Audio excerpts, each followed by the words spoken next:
What's up, everybody? This is Justin Bozeman. Kentanji Brown Jackson gets confirmed as a Supreme Court judge.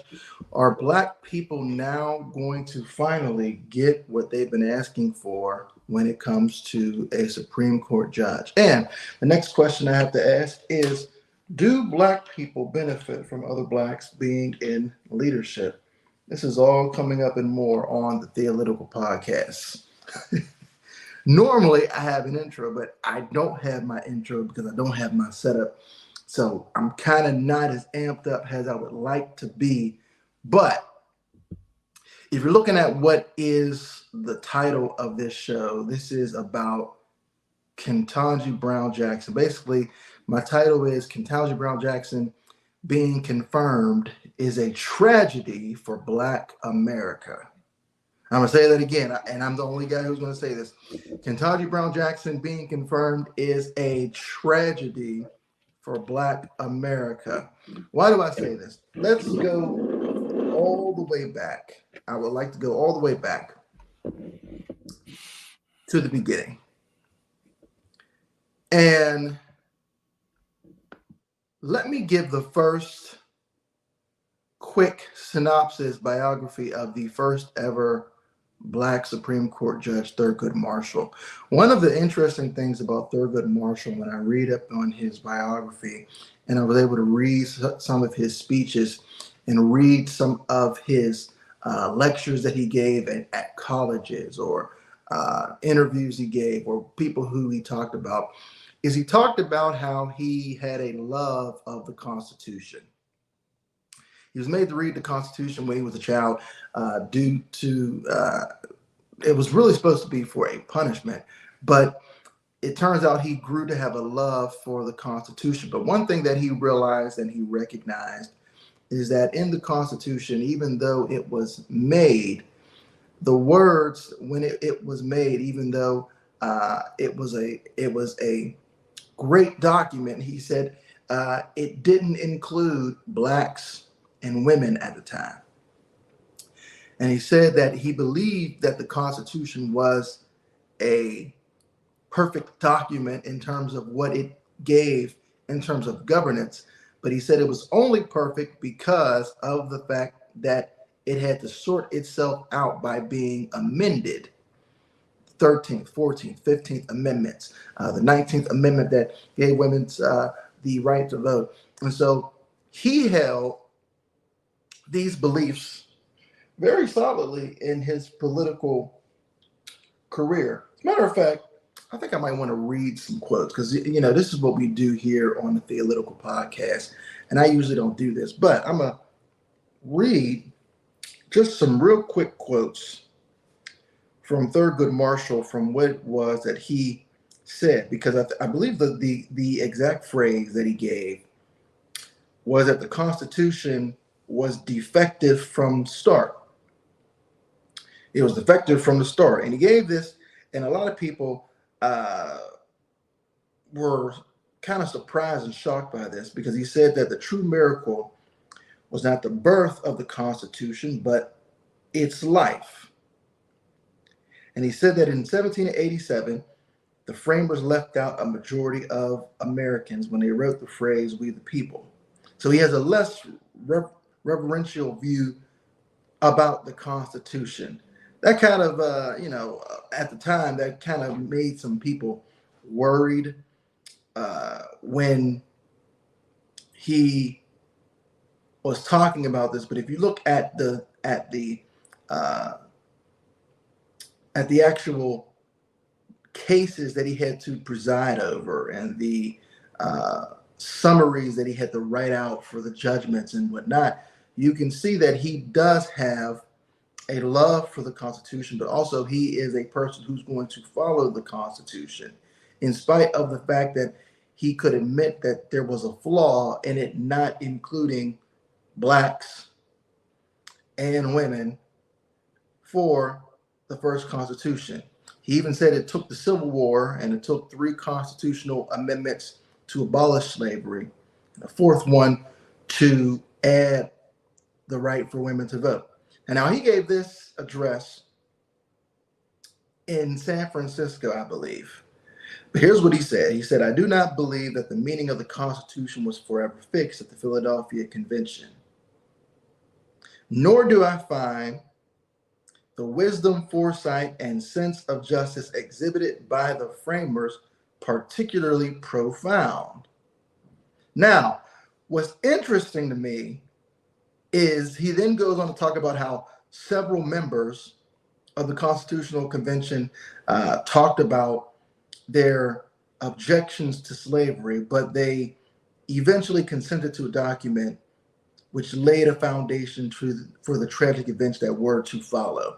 And so he had this philosophy in his lifetime when it came to the Constitution. And the thing that was interesting, though, is that when he spoke these words in about 1987, he said that a lot of the things that were hindering the Constitution that weren't in there had been added and had been amended. And so that now that document, it actually did include all Americans. He basically said that that struggle for this document having to include all Americans is now basically over, because now due to the amendments and the fighting and what's happened during the Civil Rights era, we've got it to the place where now this document addresses the constitutional rights for all Americans. Now, I have kind of some interesting comments about that, because this is actually a very popular school of thought among a lot of what I would call moderate to liberal Black judges and Black lawyers when it comes to the Constitution. Because like him, I kind of understand what he's saying when he says that the framers didn't do a good job of including all of the people into the immediate rights. And I can understand that. But one thing that you have to understand about America is that due to the fact that they wrote out these things in terms of their vision for what they wanted the country to actually be, God, in fact, would hold them accountable for not upholding these things for all people. This is why later on we have the struggle of the institution of slavery being abolished. And this is why you had to have people having to fight and die in order to enforce the fact that there should be no more slavery and that slavery should no longer spread. This is why when coming up in the era after the Civil War, the Reconstruction, all the way to Jim Crow, there's a tension between allowing people to have equal rights and not having equal rights. And then when they go and they make the Jim Crow laws, there's a point where it comes to a head where people like Martin Luther King and Malcolm X and other civil rights leaders have to confront them on the fact that they're not holding up to their end of the deal in terms of what the Constitution says that they should have. And so, with that being said, the Supreme Court is supposed to be a court that is there to interpret the laws of the land. It's supposed to interpret the laws of the land, and it is supposed to do so under the framework of being able to read the Constitution, figure out what the original founders meant when they wrote something, and being able to apply it to a situation. Well, the interesting thing about what's happening now is that now you're starting to get a lot of people who believe in this thing called a living document or a living constitution, where the Constitution has to be changed by their interpretation based on what comes up in terms of the laws, in terms of the cases, in terms of the infractions that people bring up before them. So let me give a good example of this. One of the things that was signed into law was a civil rights law in the 1960s. But in the future, when there is going to be a case that is going to be brought up by somebody who might be of the LGBT community. Back then in 1960, they were not thinking about and talking about the inclusion of the LGBT or the trans people or the trans women or trans men. They weren't thinking about any of that in that law. But what a person who believes in the living Constitution will believe is they'll believe that this was supposed to include them, and they in fact will come in and they will add it in to the Constitution. This is kind of interesting because what they're basically doing is they're adding something into the law, or basically what we would call legislating from the bench, because they think that the Constitution was flawed in not writing or including this in the law, or that the law that was passed by the Assembly of Congress was flawed in the fact that it did not give thought to this law. So they think that it is their job to give an opinion and to frame it and to write this and to interpret this in such a way that it now becomes law. This is why you see certain things beginning to happen and beginning to take place where people are trying to now, what I would call, legislate from the bench, which is one of my biggest pet peeves when it comes to judges. Let's fast forward just a little bit because, Thurgood Marshall, I believe he retired in 1991. We know that we have Clarence Thomas was put on as a Supreme Court judge. And since then, we've had people who have believed in the living constitutional theory who have been put into that position. I believe Kagan was put into that position, and she believed that. I believe Sotomayor believed that, even though it's funny when they get to their confirmation hearings, they say that they just believe in the Constitution, but then you'll look at other things that they say and do. It will look like it is not true otherwise. So let me read this to you guys because I want to talk about the jurisprudence of the recently confirmed Judge Kentanji Brown Jackson, because you have all these people on TV. You're going to see the black liberal pundits talk about how this is great, this is historical for black people. It means this and that. It means we're going to get justice. We're going to get that, even though there's no specificity in what it is that they're talking about whenever they say that. But I'm going to talk just for a little bit, just to kind of merge her political beliefs with the Constitution to kind of give you an idea of what she's going to give you. Because I believe, and this is why this is the title of this video, I believe that her being confirmed is actually a tragedy for Black America. Yes, I said it. I'm the only person who's going to say I am not happy with this Black woman being sworn into the Supreme Court.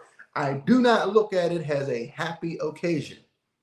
The same reason for why I did not look at Barack Obama winning the nomination to run for president or winning the actual presidential election as a great thing for Black people. I'm the person who said that it wasn't a great thing. And the reason is because I believe that these people conflate the issues of equality when it comes to the Constitution versus the same or equal result when it comes to working or when it comes to prosperity. I believe that they put these two things into the same place. They think something in regards to, well, because there's not as many Blacks who have this, it then equals the fact that they don't have these same opportunities even today. Now, I could agree with that if it was 1940, if it was 1950, if it was 1960, maybe a little bit, in the 1970s. But these type of leaders have had the last 30 to 40 years to come up with what they would call legislation that will, quote unquote, fix their problem with America being racist.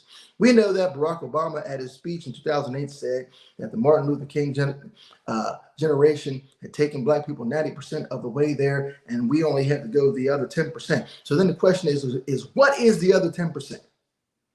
What exactly are they trying to legislate? What exactly do they think is going to help black people? Well, my answer to you is, and I'm going to prove this, the stuff that they think that is going to actually help black people doesn't help black people at all. It actually helps people of other races and other creeds more than it will help anybody in the black community. This is the reason why Barack Obama did more to advance the cause of the LGBT than he did to advance the cause for people of color. This is the reason why the Democratic Party that black people have continued to vote for lock, stock, and barrel on the plantation for years. This is why they do more for the illegal immigrant that comes in. They give them money. They give them a place to stay. They give them all these different perks. They give them all these different things. They give them a free phone now that they don't have to pay the bill on. They give them a free phone with internet, text, data, everything. They give them all that for free. This is why they'll give them all of these things, and these things that they give them will benefit them, not the regular black American. Why? It is because they have this philosophy, and sadly, they've been swayed by a group of globalists that have indoctrinated them that the way to fix humankind or human error or the white man's error is to back a globalist, elitist agenda. All right, let me go with this, because if you type online about Judge Kentanji Brown Jackson, you'll see somewhere some people are writing that she is supposedly an originalist. Now, the first originalist, which is the person who, when they read the Constitution, they look at what the original intent was behind the authors who wrote the Constitution. This used to not be a very popular thing. There were some Supreme Court judges who were denied based on the fact that they said this because, of course, the liberal comes out and says, well, in the original writing of the document of the Constitution, blacks were allowed to be slaves and women couldn't vote and this and that. So when you're saying this is what you mean. Well, finally, some years later, and just a couple years ago, after a failed nomination in the 1980s from a Ronald Reagan appointee, finally, a Donald Trump appointee, Judge Gorsuch, addressed the real thinking behind originality, or being a originalist. And he, in fact, was sworn in along with two other judges who also claimed to be originalists, Judge Kavanaugh and I forget the woman's name. Amy Coney Barrett. Oh, okay. We're talking about Amy Coney Barrett. Yes, Amy Coney Barrett. They're actually confirmed to be originalists. So it wasn't until they came along where that thinking was kind of, deemed to be okay and not racist, since Neil Gorsuch explained it, what it really meant. Kentanji Brown Jackson, some articles claim that she is a originalist. That's what some articles claim. So I was fascinated to hear this. And then I started to read some of her writings on some of her cases. And so I have here in the Theolitical Podcast, I have my esteemed co-host from Uncle Tom's Extravaganza on here, Pastor Alvin D. Bozeman. I'm going to read you, Daddy, some of the things that Judge Kentanji Brown Jackson has done in her judicial career, and you can tell me if you believe that these things equate to her being a originalist, all right, or her being a person who believes in the Constitution as it is written. All right. So let's start. And I know that this is probably really hardcore for some people, but Judge Jackson, she's issued about 578 judicial decisions in 8 years as a district court judge. She has also given a lot of inconsistent statements on whether she supports the living Constitution theory. We'll get back to that in just a little bit. She also has been criticized for her judicial overreach on many occasions. And in some cases, she actually decided as a district court judge, they were overturned by the higher courts. One mark of a great judge is when you look at their record and you see how many judges or how many cases do they have that they judge, do they get appealed on, and the appeal is actually upheld or overturned. A bad judge has a record of getting their stuff overturned very often, because that means that another judge, someone who was their peer, who also judges the law and the Constitution, didn't see the same thing that they saw, even though when we're reading the Constitution, we're all supposed to be able to read and see the same thing. So she's had multiple decisions that were overturned. Now, that's not just an indictment on her. All judges at some point have a decision or two overturned. The question is how many? And is it a frequent thing? And what is the reasoning for why these cases are overturned? And so I'm going to go into her judicial philosophy, all right? Because she's supposed to have a limited and carefully derived view of what the law is based on what the Constitution is. That's what she's supposed to have. But an activist judge, there's that word, an activist judge, they actually believe in the living constitutional theory. Because why? They believe that it is their job, when they don't see something that is addressed by the Constitution in the way that they think that it is written, they believe that it is their job to call it out and to draw it out and to invent rights that are not clearly given by the Constitution. So let me give you a good example of this. A good example of this would be a couple years ago. The Department of Homeland Security had some cases because President Donald Trump had, and I'm going to ask you this question, Daddy. President Donald Trump had some cases where he wanted to start to enforce immigration law. I'm sure that you remember this. He wanted to start to enforce immigration law. And he sent the Department of Homeland Security out to make sure that the people who were being caught trying to sneak across the border, that they were who they said they were, and they weren't terrorists. And when they were found that they couldn't find out who they were, he was just sending them back. They were being sent back. They were being hauled off. They were being put in jail. Things were happening to them when they got captured.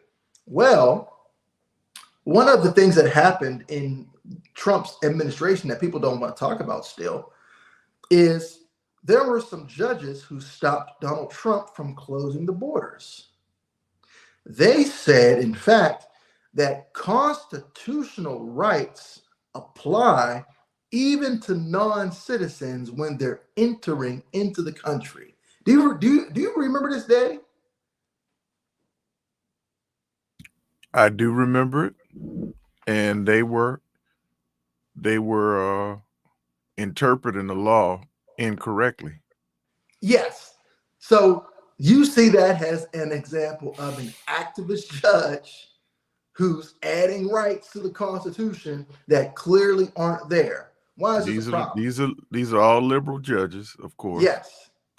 And liberals. And there was only certain specific judges that they knew to go to in order to enforce these laws. Right. They knew that they would side with them. Judges. Yes. Activist judges. And now this is a problem because it shouldn't be a thing where you just do something based on your political beliefs.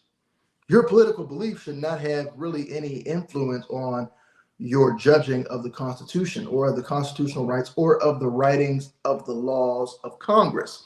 This is one example of somebody being an activist judge.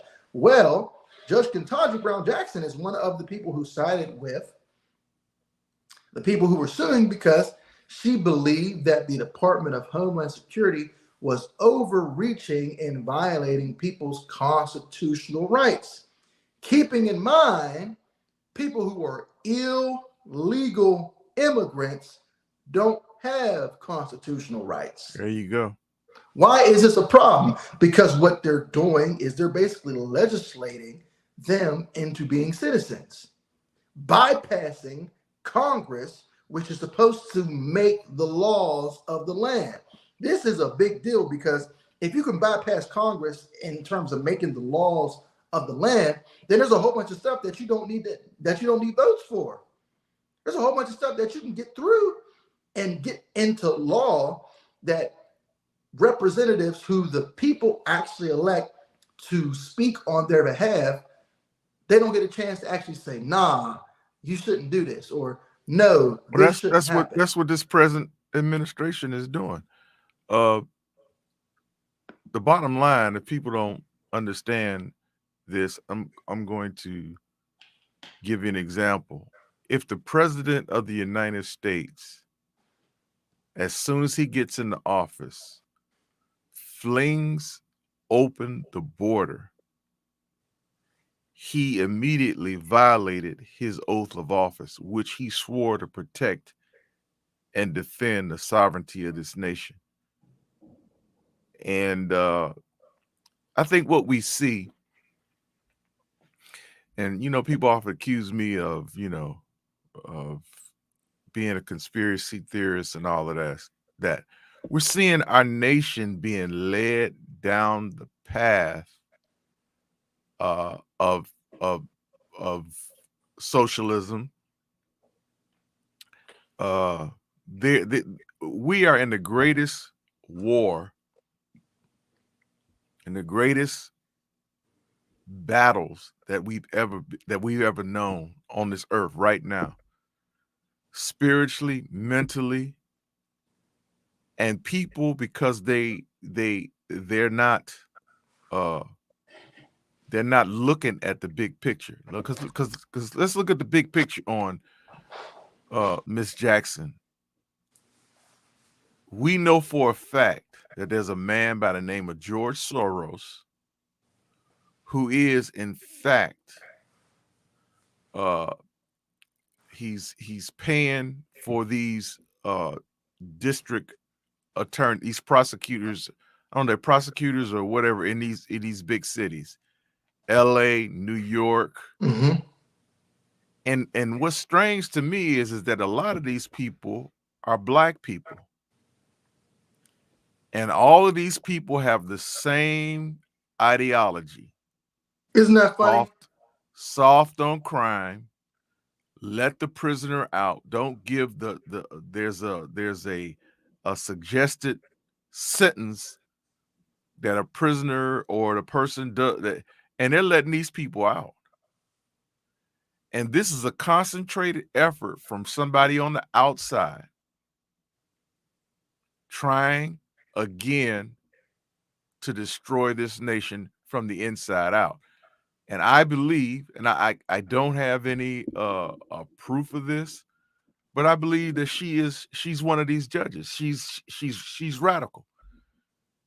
She's radical. And if, I don't care what skin color you are, but if you're not upset with the fact that this woman is letting pedophiles off, and let me say this about pedophiles and pedophilia. One of the things that's happened over the last couple of years since Donald Trump has been in office is that there's been an uncovering and an exposing.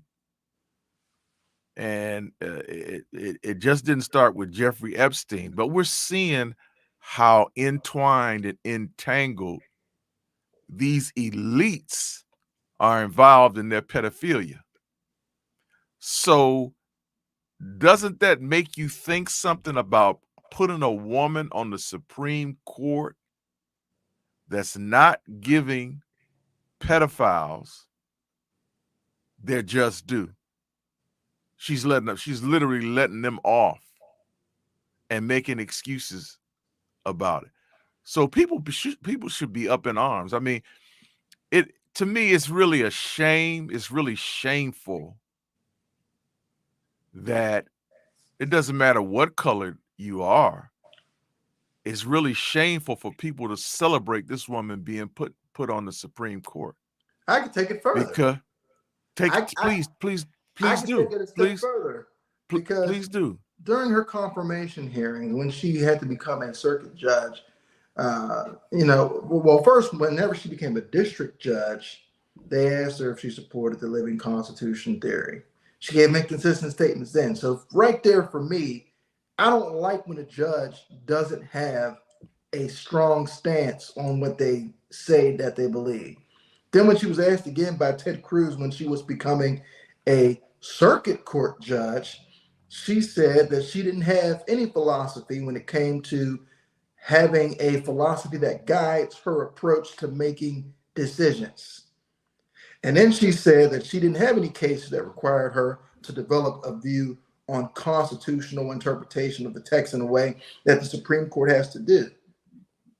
And she doesn't have to think about the tools of interpretation. This is a person who, by the way, they just put into the Supreme Court. But she's not thinking like a Supreme Court judge back then. But she's going to all of a sudden start thinking like one now, I guess. I guess that's what they're thinking. But all the while, when she was in district court, she had more than a dozen cases that were overturned on the district court. Yes, they were reversed either in whole or in part by the D.C. Circuit. 4 of those decisions were vacated and remanded. And in 3 other decisions, her judgment was affirmed, but the D.C. Circuit Court said that they didn't like the substance of her rulings, meaning they didn't like how she explained why she came up with what she came up with. And these were liberal judges. Yeah. This is the D.C. court is one of the most liberal courts in the nation, and they are over. I mean, that should tell people something. However, I see celebration for the fact that this woman is Black. Can we go back again to my thing that I said over and over again, and I'm gonna continue to say it over and over again. Black people are worshiping skin color. Yeah, that has turned into a god. And that God is taking them into the darkness, searing their conscience, and causing them to be devoid of critical thinking. She had many cases, and these are just a few cases that I'm thinking of and that I can see doing research in which we can talk about how she frames her judicial prudence. One case would have been when she was talking about the separation of powers. Remember this case, Daddy, when all of a sudden Democrats, because they didn't like Donald Trump, said that the president of the United States doesn't have access to certain powers? Do you remember that? Yeah. Do you remember when they said that that he shouldn't have the ability to do this or to do that, even though it's written into the frame of the Constitution? And this is all due to, I guess, because of how they feel about him, because they don't like him, you know. So because we don't like him, he shouldn't be allowed to do certain things because we don't like him. So we need to start limiting the powers of the executive office all of a sudden now due to the fact that we don't like this guy. Remember that case? And people went along with that. Oh, she's one of the ones who went along with it. She's one of the ones who went along with it. And she is an activist judge. And I guarantee you. Oh, yeah. I guarantee you, She right now, because she's on the bench, she is probably the most radical justice that's on that court. And see, this is what's happening in our schools. Harvard, I think she went to Harvard. These are what these people are being trained to do. Now let me get back to this, because this is what I want to get to. She talked about, I think she said something about being a Christian or her faith, or I can't remember what she said. But for the life of me, if anybody listening to this could answer this question, how is it that so many so-called Christians hold anti-Christian views? That's a great question. Espouse anti-Christian views and are so against truth. When you get up on the Supreme, this is what's telling. It's a great question. When you are a woman and you have a family and you have, I believe she has 2 daughters. I don't know how many. I believe she has 2 daughters. And they asked you point blank, what is the definition of a woman? And you say you don't know. You went to Harvard. You went to law school. You got I don't understand. I mean, I'm an unlearned man, but that totally blows me away when I hear that. Well, this goes back to the living Constitution theory. Remember, they make up stuff that isn't addressed in the original Constitution, and they feel like it's their job to legislate it into law or to define it in a way that they see fit. This goes with the whole, social activists and social justice warriors. But the thing about social justice is actually false justice, because it's not based on real justice. It's based on skin color alone. Social justice simply says that because we're of a certain social standing or because we're of a certain skin color, we deserve to have these cases actually officiated in a more discriminatory way due to the fact of how we believe that we're being treated, as opposed to saying the law applies across the board to everybody, and when it's not being applied to everybody, this is what needs to happen. Social justice doesn't believe that. Social justice, they believe that there needs to be a higher scrutiny for their cases. So automatically right there, you're coming with a lens that is tainted when it comes to judging something. So we already know about the separation of powers, right? Remember how she ruled in favor of the House Democrats because they wanted to stop Trump from being able to do this or do that or do this executive order. And my question is, because, they don't do this until it's somebody in there who they don't like. She also, at the time, she espoused opinions that only came from the news media. Oh man, when the guy in the White House is dangerous, he's dangerous, he's a fascist, he's this, he's that. When she would express certain opinions, it would be like stuff that she heard straight from CNN. That's why I said she's an activist. She's an activist judge. It wouldn't be stuff that she actually saw herself. And you know what? Let me ask you this question. How many people specifically, how many Black people do you think that this is shameful and sad to them? None. I mean, other than me and you and maybe a few other smart people who basically know that this is just a thing that white liberals do to appease Black people. They put wait a minute. Remember something. Remember God said he got 5,000 that have bowed the knee to Baal. Well, I mean, I think it's a few more than that. Yeah. And some other people, but you won't hear this from the loud part of the majority that basically has a loud voice. Like you're not gonna hear this. And let me ask you this too. how many people,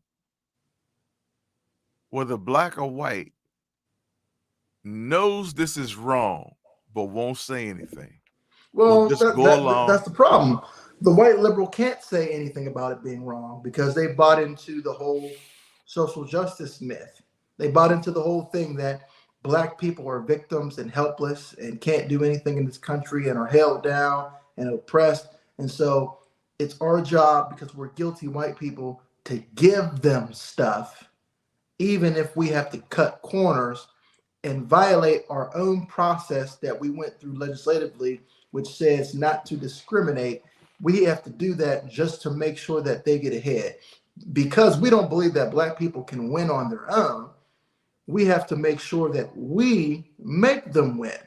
So in actuality, what white liberals did by affirming her as a judge, these same white liberals who join in with the same black liberals who talk about white supremacy, these white liberals only showed that they believe in their white supremacy because it was only because of their whiteness and their power that they were able to get her into that seat of power. That's why Joe Biden did what he did. It was a show of what I would call his own white power, because he even said it himself. Joe Biden didn't believe that she would be the most qualified candidate if he actually looked into all the circuit court judges. Oh, he didn't do that. Oh, yeah.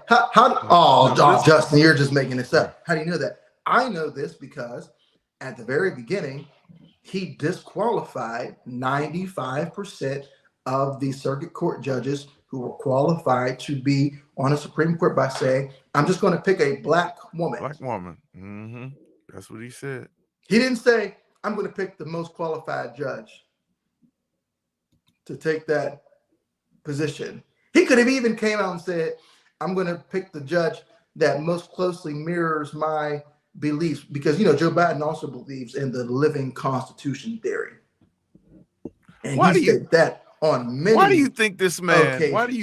why do you think this man, who in my opinion, if we want to talk about racism and racists, which I don't necessarily believe in,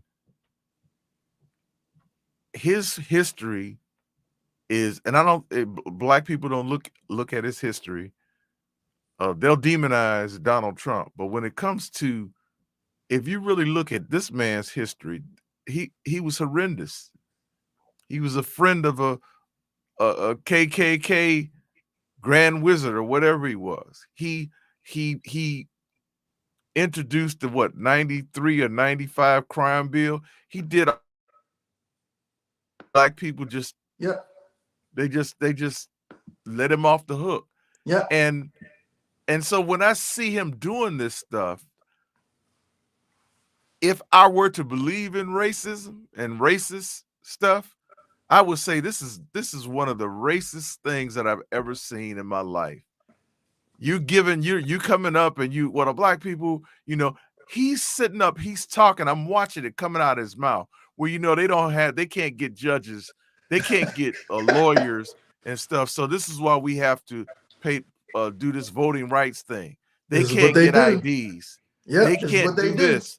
They can't. Yeah. He's that same white man that'll be standing around putting his head on some black man and patting him on the top. Oh, we're going to help you. That's what I see when I see this dude. Black people need to ask themselves this question: what other race of people do you see him doing that to? Barack Obama, he's articulate. He's articulate. He's clean. Black people don't think of it like that, Daddy. See, and I just mentioned just one of her cases. I could talk about, you know, the other cases that she has. Well, you know what? Let me ask you this about her. Since you did a little research on her, I just done minimal, but I knew that she's an activist judge. Why do you think she's letting all these pedophiles off? It seems like she has some kind of affection or something for pedophiles. Well, okay. Let me break that down. The Please. case that they're most likely talking about is there was a case, and there was a few cases. Yeah, but the case that they used during her confirmation hearing that she was asked to describe, apparently it was something to the effect of there was an 18-year-old who was accused of, I guess, dabbling in child pornography. Now, the interesting thing about these laws now is child pornography, you can be convicted of child pornography and you could be 15 just by what they would call sexting, or sending nude photos of yourself to another student who is the same age. If you're under the age of 18 and you send any type of content like that, it is against the law, and you can be put into jail for child pornography. It's the law. I've heard of people, they're 16, they're juniors in high school or sophomores or whatever, and they're sending, sexy photos back and forth with their girlfriend and boyfriend and whatnot, and they get caught and they get put in jail because it's child pornography. So in the one case that she establishes that the one guy, or she claims that he was 18 and not all of the pictures were of, children, but they were of like students, more of his peers, not young students, even though there were young students. And she said that she didn't feel like, I guess, that his crime warranted him being in jail for a long time, because she didn't feel like he was really hurting anybody. And didn't he get out and didn't he reoffend? Now that I don't know. I didn't research that case to that degree. I wouldn't be surprised. But that was her defense of that particular case, because whenever she was asked about that, she said that she would need to know the particulars to really be able to give a great answer of what happened. But I mean, that her being an activist judge, and this is the real point that I want to get to, that nobody's talking about, and this is why I say this is a tragedy for Black America. People who are oftentimes in a position of power, who Black people put into a position of power, who are supposed to be there to actually help lead Black people, oftentimes don't lead Black people with common sense and with actual solutions that will change the community. What they'll do is they'll give you a lot of political posturing, or a lot of things that people just say and have been saying without giving a solution. So, for instance, one thing that has always been said, and they like to say this all the time: well, Black men are sentenced for longer spurts of times for crimes than their white counterparts. Right? How many times have you heard that, Daddy? The justice system is racist because Black men are sentenced for longer terms than their white counterparts for the same crimes. Well, but what they don't actually do, and this is what Black leaders don't do. Black leaders don't look at the circumstances. They don't look and say, okay, how many times has he been charged with a crime before? Is this his first offense? Is this his second offense? Is this his third offense? What is the actual charge? And they also don't ask the question of, well, who made him commit this crime? Have you ever heard him ask that question before? No. Who made him commit this crime? Did somebody put a gun to his head and make him rob a bank? Did somebody put a gun to his head and make him sell crack cocaine on the street corner? Did somebody take his family hostage and make him sell illegal marijuana on the street corner? Did somebody take his mom hostage and tell him, hey, listen, you need to go rob people of their money when they're walking in the park? Did somebody tell him that? Like, have you ever heard anybody ask that question before, Daddy? No. Like, who's making these guys commit crimes? See, because what Black leadership has always failed to address in the Black community is the personal responsibility that people have for their own actions. Right.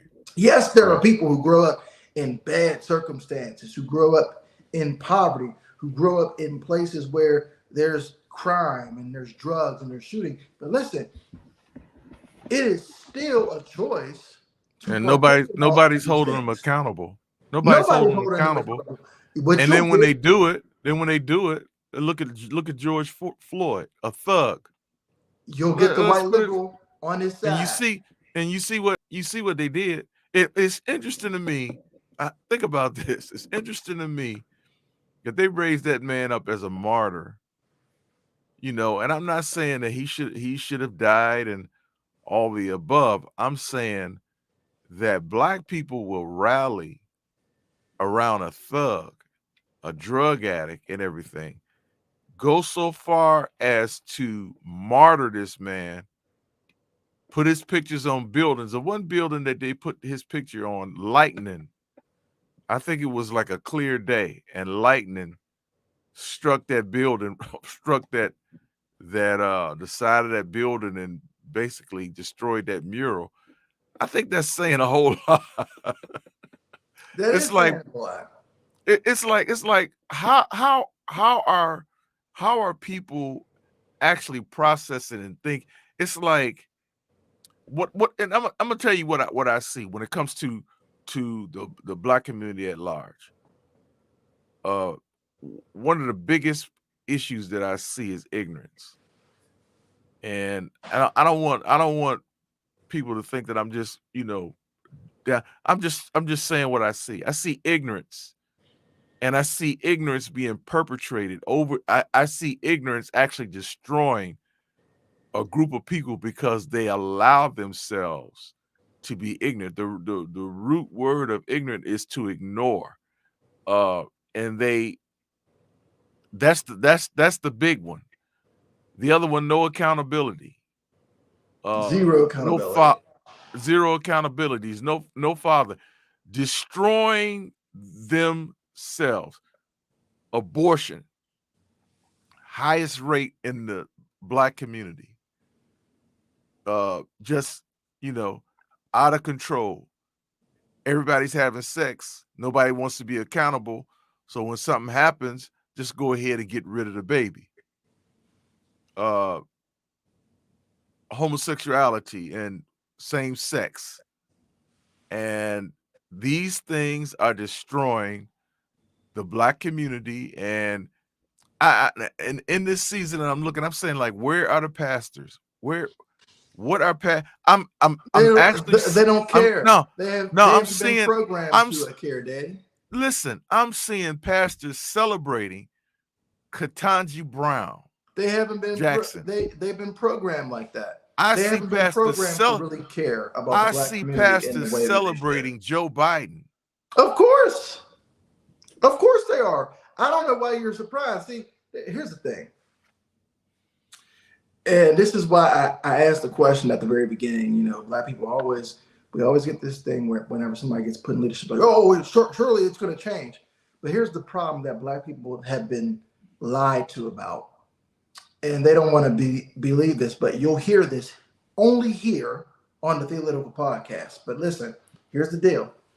There is no legislation, there is no single act of legislation that is going to fix the problems that most people who are black and who have grown up in America have.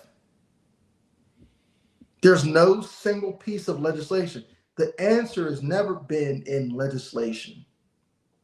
You can't legislate out a problem of bad culture. Right? The answer has never been in man. The answer has Whether never been in man. The looking answer for a has never been president, in the looking for legislative branch of the government. looking for a man. Even in Donald Trump, people think, oh, you just you do. No, I believe Donald Trump is being used by God, but I'm not looking to Donald Trump. I'm looking to God, the author and the finisher of my faith. And I don't think people are looking to God. And when I'm looking to God and I'm seeing God using somebody, it don't matter to me what color his skin is. Don't matter to me where he came from. If God is using him, then I'm rooting for this guy. I'm going to be his cheerleader.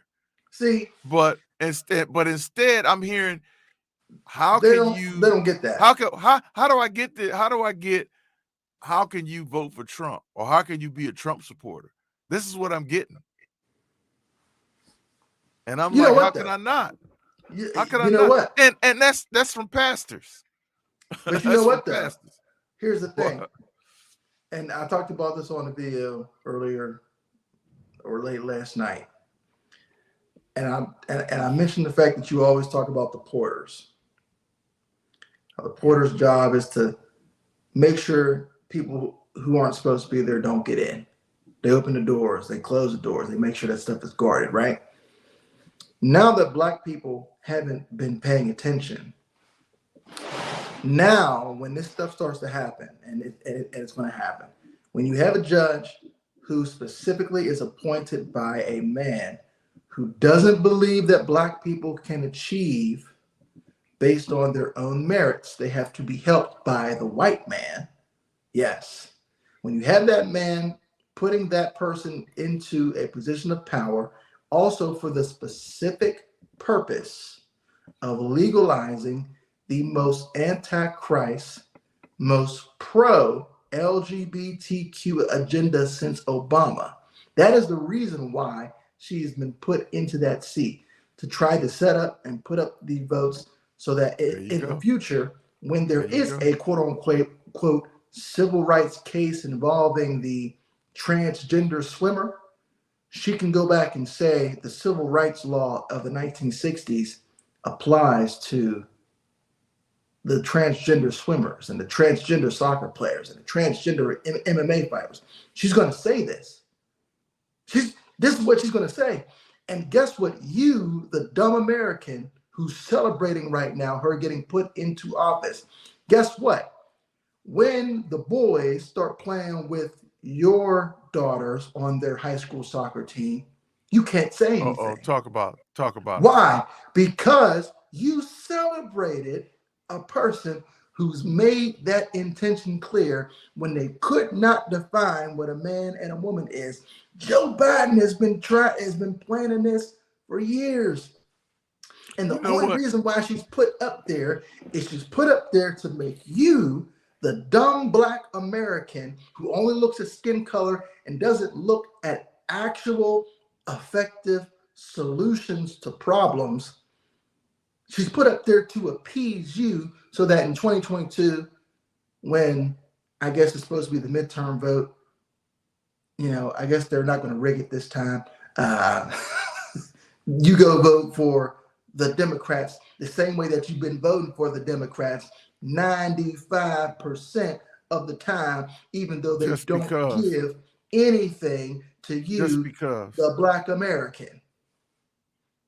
And this is why she's in office. So listen, when they show up at your school and when your daughter's crying because she doesn't get the scholarship in volleyball because she has to play with Billy, who became Brenda, guess whose fault it is? Mm-hmm. It's yours. Right. The American who didn't say, hey, listen, I don't think we should confirm a judge who doesn't know what a man and a woman is. I just think that's a bad idea. Or, you know what? I don't think that we should have a judge who doesn't have a good view of a solid foundation of what the Constitution means. And that is the temperament for how she judges everything. Right.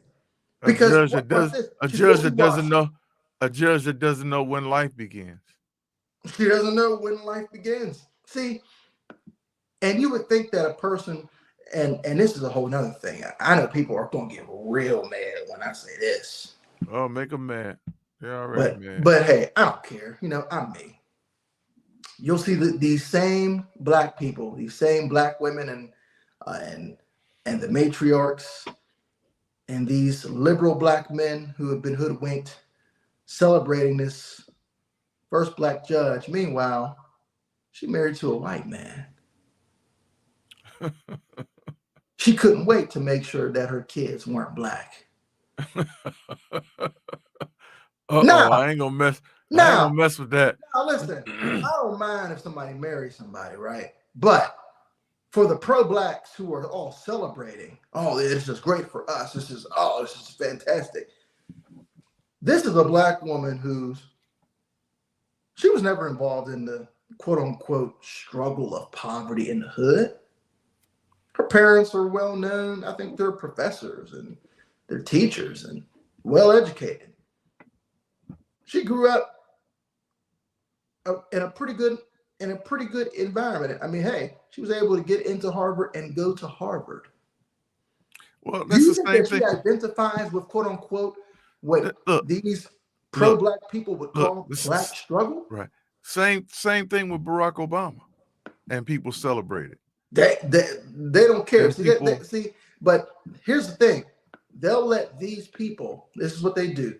You let these elite black people make decisions for you while they're sitting in their penthouse apartments.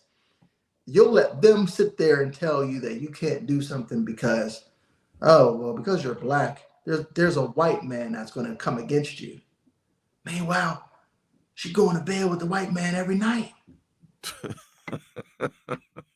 Well, the reason why you, the black person, can't do something here in America, there's a system of white supremacy. But, I'm going home to white man based on white supremacy. White supremacy is just so great, I had to sleep with it every night.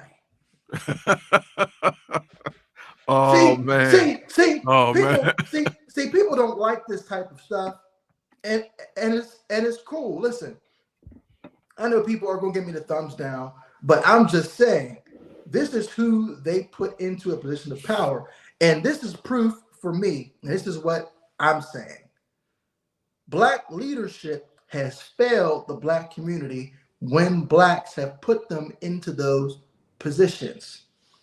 It is very rare for you to find a black leader here in America, in this country, who actually have control over the legislation in their community, who have actually done good things that benefit the black people in that community. Guess what? Let's put this out there tonight. Whether people believe me or not, we can go back.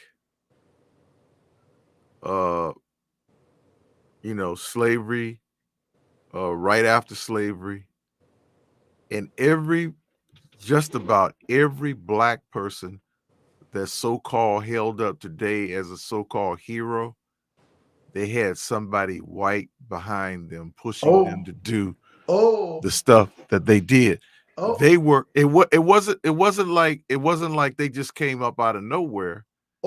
They were basically selected to do the things that they're doing. Probably with the exception of Martin Luther King and Malcolm X. But all of these other people, even Marcus Garvey, if you go back and you do your research, you'll find, and most of this stuff, listen to what I'm saying. All of you people out there, whether you black or whether you white, and you're part of a secret society, you're part of a Greek letter society, you're a Mason, Eastern Star, all of this stuff, that's not of God. No matter what you try, and it's funny when I talk to people about this, and when I say this, I either get totally ignored or you don't know what you talk. Oh, they do good things, but most of the people that were doing stuff, W.E.D. Du Bois, all these other people, they were Masons. They were either Masons or they were some kind of secret society. Let's go back to listen. Richard Allen. I grew up in the AME church. Do you know Richard Allen, who started the AME church? Richard Allen and Absalom Jones. Do you know that they were Masons, Prince Hall Masons? A lot of these guys up today. How many preachers do you think today are Masons? Most of the people's favorite ones that they say are so anointed, they're Masons, a lot of them. See, here's the thing. Kobe Bryant, LeBron James, Jay-Z, all of these people are part of the secret society. But here's You see them giving their little secret signs and stuff like that. Will Smith. But you want to know what's actually funny though? And nobody will say this. I'm the only person who will say this. You'll only hear this here. You'll only hear this here. I mean, this is it, right? The only true Black-led movement that was effective in America to help change the actual disparity of class and economics happened between 1870 and 1959. I know that's going to make some people mad. Let me say that again. The only true solution for Black America, you know, that's what I do here. I'm not like the guys on TV who just talk about the problem and who talk about how the white man can't be overcome. I actually give evidence and a solution and proof that, in fact, not only was quote unquote white supremacy overcome, it was overcome without the help of putting token Black leadership into a position of authority. Come on with it. I'm interested in hearing this. 1870 through 1959, the greatest movement that Black people could have ever made, did not come through any legislation. No legislation was needed. Government was not needed. No governmental funding was needed. The greatest thing that Black people did between those years is they decided to come together. The men decided to marry the women, and the women decided to marry the men, and they decided to have children together, stay together, raise those children together, and sacrifice for their children so that their children would be better off. You're right. This was not done in an act of legislation. Right. This was done simply by people deciding, having the mindset of, hey, listen, the only way that we're going to get ahead here is if we have strong families. And if we need to have strong families, we need to have a strong foundation. So the slaves who were set free by the Emancipation Proclamation, who couldn't read, couldn't write, who didn't have any property, didn't have much money, they said, you know what? Let's make sure that by the time that we're dead and leaving this earth, that our kids get something that we didn't have. Let's make sure that they can at least do some reading and some writing and some arithmetic. Let's do that, because we couldn't do that. So the next generation comes along. They can do reading, writing, and arithmetic. And they said, you know what? We need to do something to try to get a higher education. We want to work in some of these trades. We want to be doctors. We want to be lawyers. We want to be able to do some of these things. So we need to get higher education. So they begin to start to attend universities. They begin to Tuskegee Institute.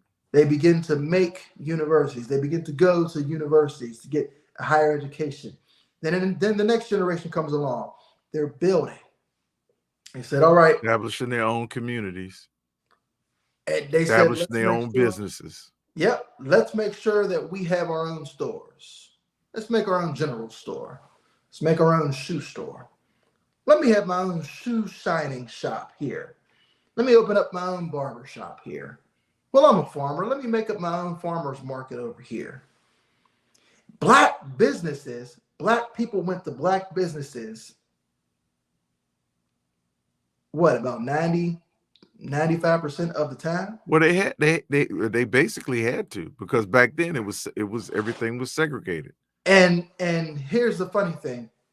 Segregation was a legislative thing that was done that was supposed to hurt black people. Jim Crow. But yet, black people, if you check the numbers and the stats, grew at a pace that has never been rivaled in the history of the world for any other race or group of people in any other world history. Nobody in England has been able to grow that fast economically. Nobody in India, nobody in China, nobody in Africa, nobody in France, nobody in Spain, nobody in Germany, nobody in South America. Nobody has ever been able to rival the economic growth, the exponential economic growth of blacks from the 1870s until 1959. Now let me add something to that. Around that same time, God raises up Charles Harrison Mason and the Church of God in Christ. And the Church of God in Christ, again, preaching holiness and doing their own businesses, was able to build the biggest church. I think it was the biggest church in the South at the time. And out of Charles Harrison Mason's, all the Pentecostal denominations came. So that was definitely a time of prosperity for black people. But like you said, the key was the families, husbands, wives, children, all together. And I can remember a time in the 60s, because I grew up in the 60s.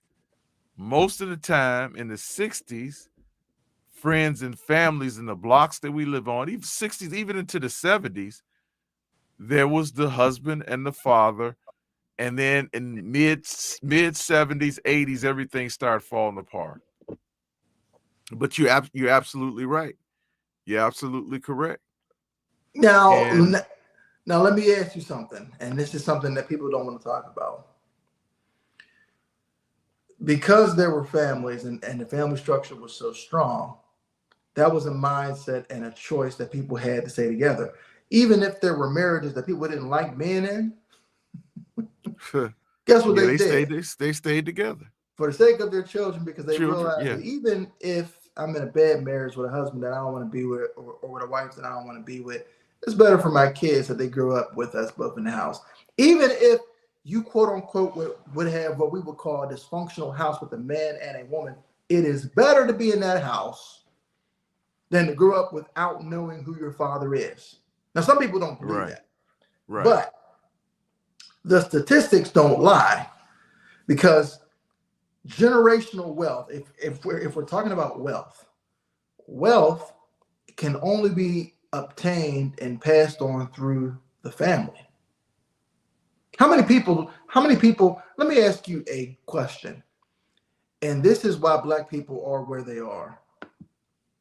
And this is going to be a bomb. I know people aren't going to like this, but hey, I'm going to keep it real.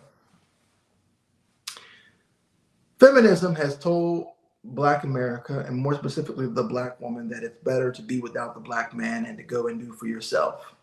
It's even better for you to have kids by yourself and forget that Black man, because you're better off by yourself, because you can do it on your own and a man has to cater to you. So we have the model in the Black community in terms of the matriarchal model with a woman named Oprah Winfrey.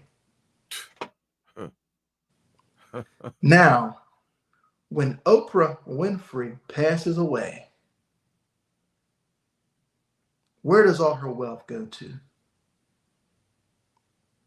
Where does all of her influence go to? Right. Oprah has no children. Right.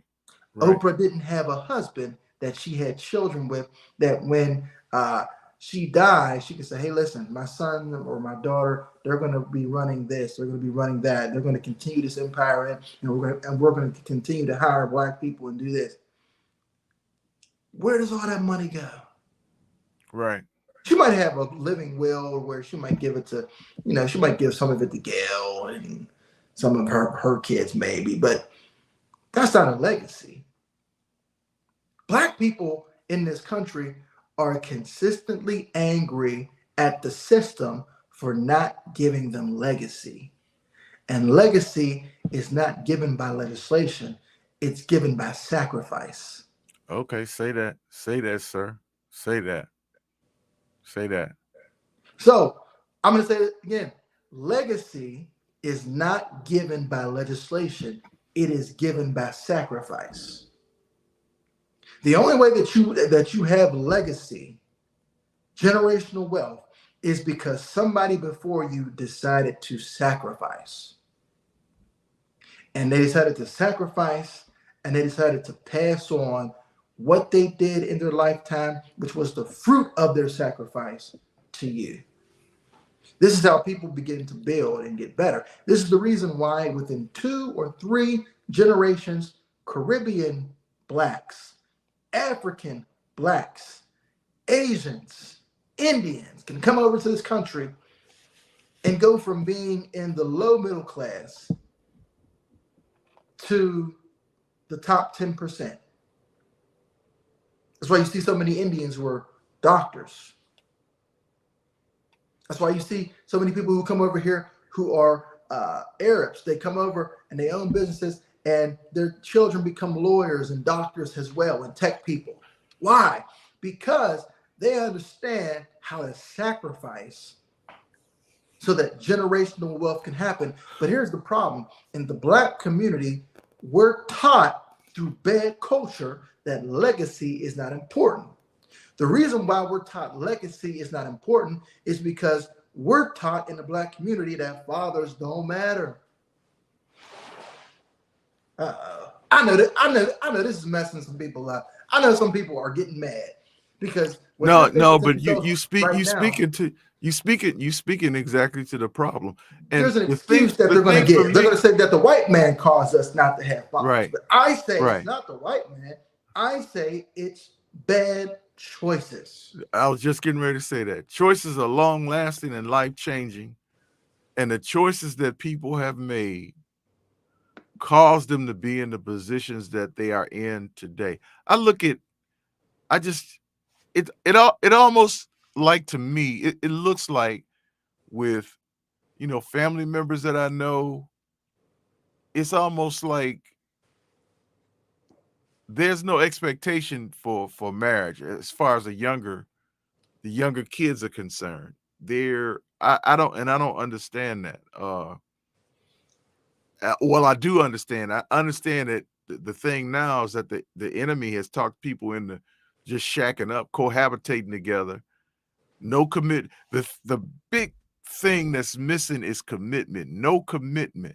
If you don't have any commitment to your spouse or your children, people leave and just go on about their separate ways, leaving families. And it's just, to me, it's such a demonic scheme, and it's being helped by all these other organizations. It seems like there's a concentrated effort to destroy families. It's particularly, and I will say particularly, so-called Black families, melanated people. It seems it seems like Black people are the ones that are the most gullible when it comes to whatever the world dictates. You know what? Whatever's out there in the media. That's what they're told. Yeah. It gets shown through the culture. Listen, we have guys, and I wish I had my old setup, and I will at some point in the next couple of weeks. But I can show you pictures of who Black women in the Black community today, the younger generation, value to be the children of or the fathers of their children. There's a reason why a guy who's a rapper like Future can have 5, 6, 7, 8, 9, 10 baby mamas, and they just keep having kids with them. Even though their kids aren't going to grow up with their father in the house, they don't care. There's a reason why Nick Cannon can go on and have 5, 6, 7, 8, 9, 10 kids, 10 different women, Nobody's cares. Nobody says anything. Not a big deal. As long as he financially takes care of his kids, who cares? That man don't need to be there in the life of his kids. Why should he be? And what we don't think about is that legacy, in terms of a real legacy is marinated. I messed somebody up. All right. Let me say that again. Real legacy is marinated, and it is appreciated, and it is passed on. What does that mean? That means that through time, the person who's passing on the legacy gets to tell the story and the reality and the blessing of what it meant for them to get into the position that they got into. Okay, let me give an example. Can I read something real quick? Yeah. This is out of 1 Timothy chapter 4. It says, "Now the Spirit speaketh expressly that in the latter times some shall depart from the faith, giving heed to seducing spirits and doctrines of devils, speaking lies in hypocrisy, having their conscience seared with a hot iron." I think we're there. I really do. I think we're there. I think we're right. When it talks about it's like people's conscience is seared. It's like, and I heard somebody say this. You ever heard of this guy by the name of what was his name? Anton I don't know if it's Anton LaVey. No, Crowley. Aleister Crowley. You ever heard of him? Yeah, the occultist, the famous occultist, Satanist himself. And you know, a lot of Hollywood people followed this guy, and because basically he was a Satan worshiper. He worships, and the main saying in the devil's king, or he said, their main saying was, "Do what thou will." Mm-hmm. Like whatever you want to do, just go ahead and do it. Mm-hmm. And we see that happening. We see that going on right now. Whatever people want to do, they're gonna do it. If you want that's the reason why black people can't get ahead. If you want to be a man, if you want to have 5 baby mamas, if you want to do this, if you want to do that, go ahead and do it. Just have a good time doing it. This is the reason why legacy is not appreciated, Daddy. See, like I said, legacy has to be a thing that has to be marinated and appreciated.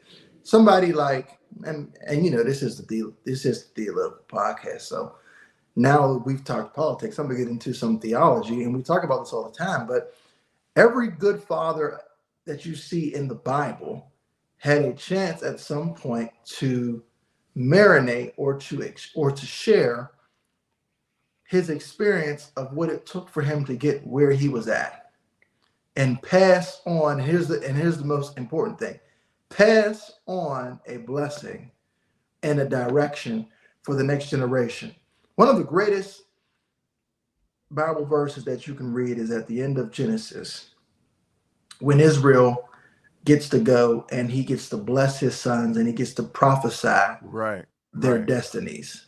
Right. Well, one of the greatest things that you'll also see is you'll see Abraham and Isaac, where Abraham is always able to constantly talk to Isaac about where God called him out of, what God did by allowing him to have a son with the love of his life, Sarah, and how God created a miracle for that to happen, and how God has blessed him in spite of the fact that he left his inheritance that he was going to have with his father behind, and he left with nothing.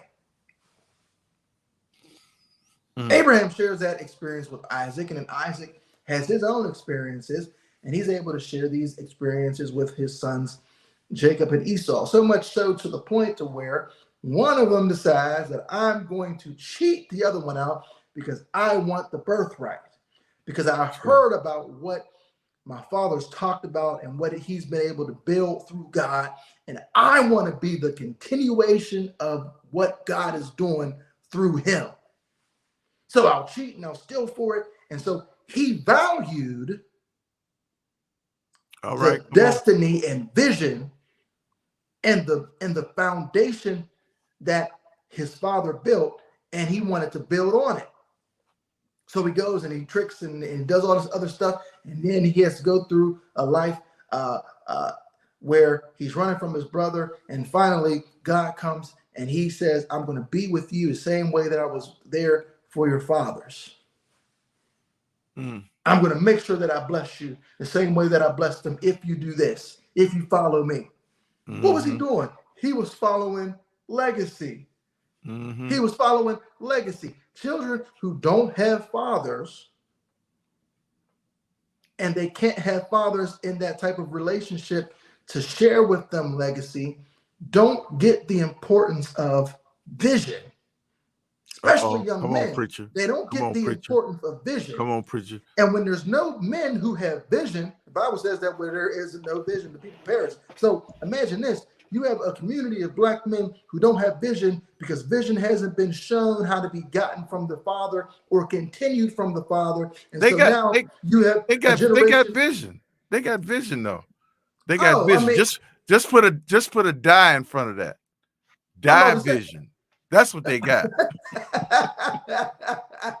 They got die vision. Yeah, I mean, it's not something that is going to help the black community. Exactly. Everything is division. Everything is crabs in a barrel. Everything is division. Yeah. You know, one against another, brother against father, mother. I mean, it's just crazy. It really is. But that's the reason why. But the reason why they're so divided is because the vision hasn't come from the father. See, here's the thing. One of the interesting things that happens in life, especially if you're a man who has his own vision, you get to a point to where you don't care what somebody else is doing. You're not jealous of what somebody else has.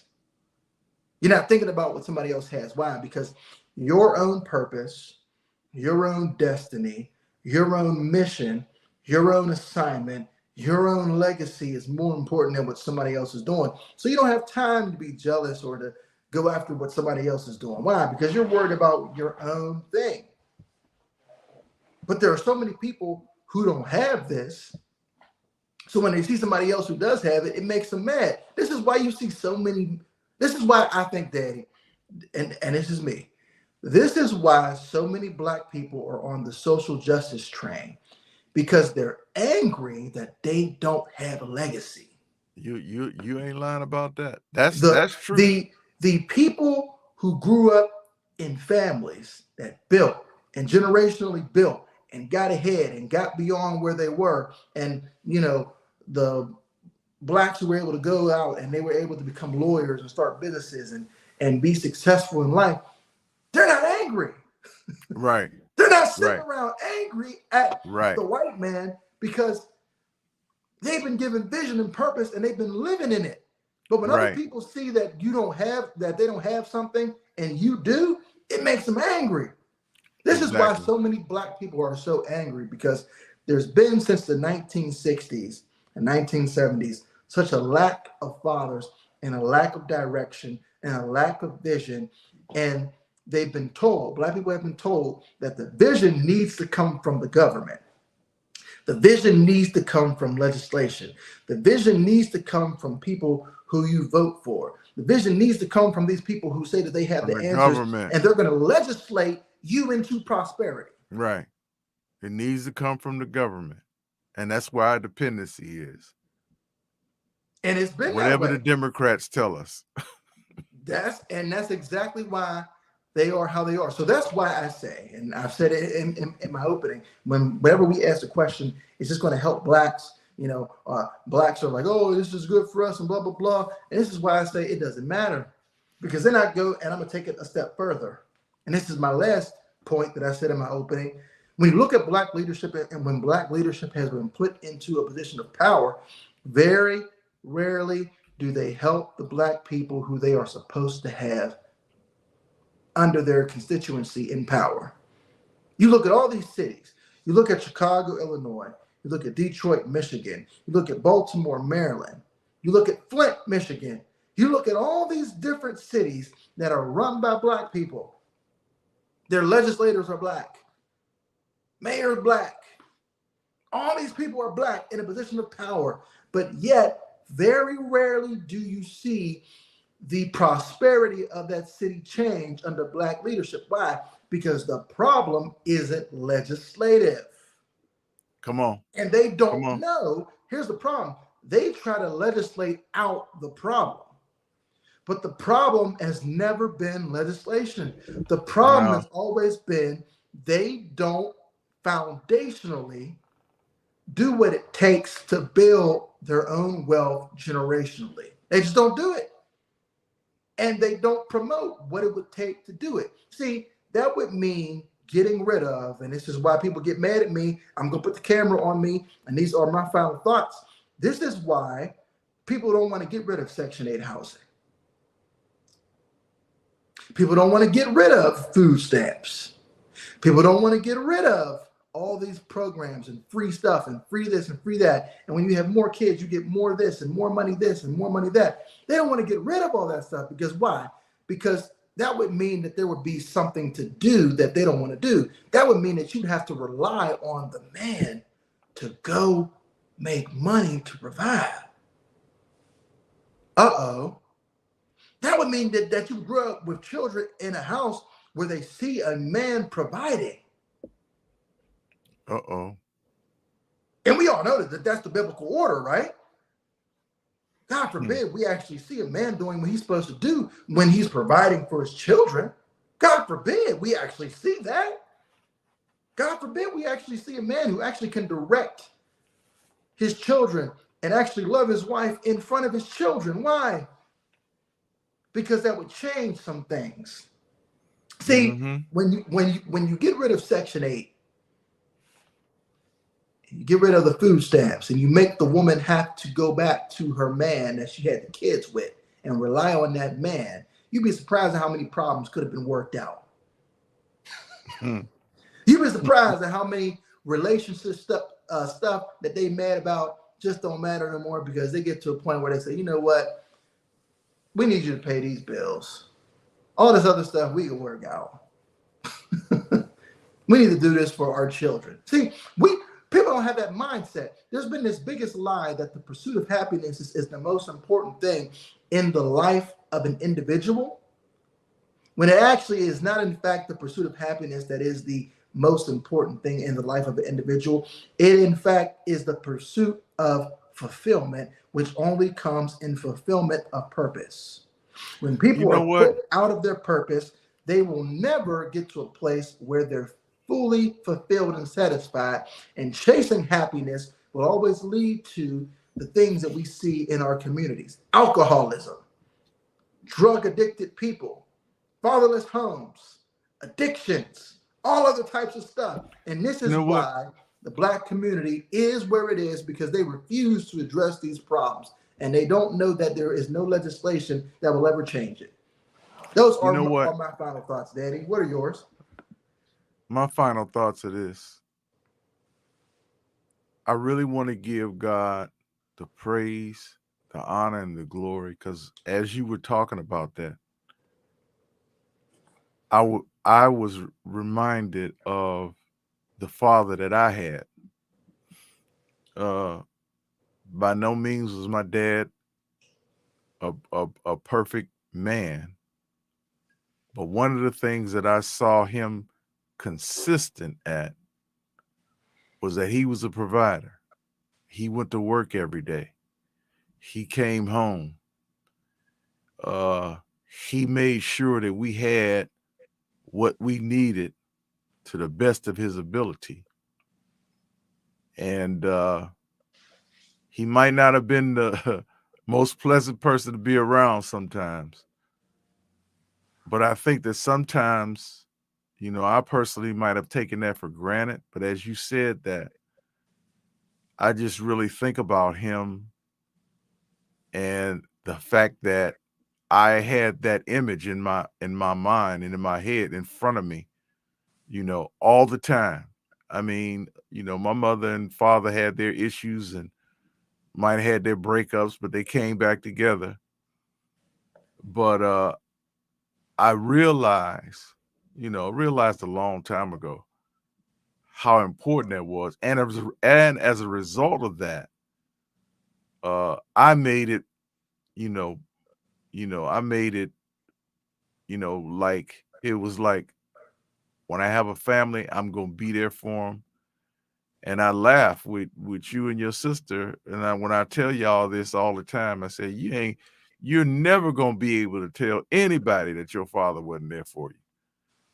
And I thank God that I got that from my father, and and I say that because as I look out there, like we were talking about this evening, man, it's a whole bunch of people that I know. It's a whole bunch of people in my family, friends, that I realized they didn't have that. It's almost like today, and it's a shame when we say it, that's a rarity. That it really is a rarity when you get a husband and a wife and a family, and they're raising their children together, and they're together that whole time. And I know families now that I think about that I hear about them now say, yeah, we stayed together for the children. And the other thing is, no, I ain't gonna just stay together for the children. We just gonna, but they did that. And so it's been said over and over again. And I'm gonna say this, and I'm really, as much as I see these guys, they're all buff, nice looking guys, nice jobs, uh, you know, but they're not married. They're running around, they're doing this and they're doing that.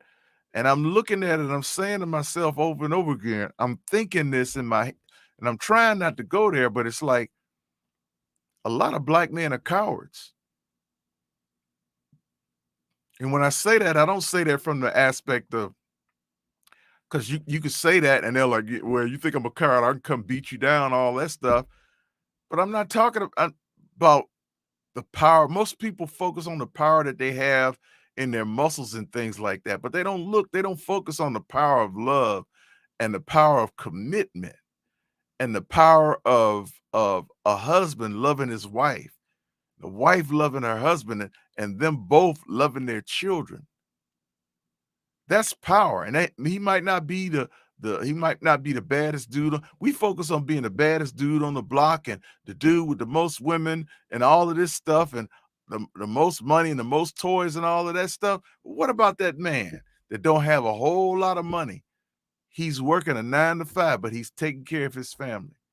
He's loving his wife. He's doing it to the best of his ability.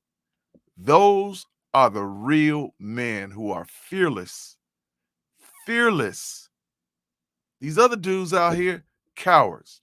Don't want to get married. Don't have to get married because I got 5, 6 women I can deal with.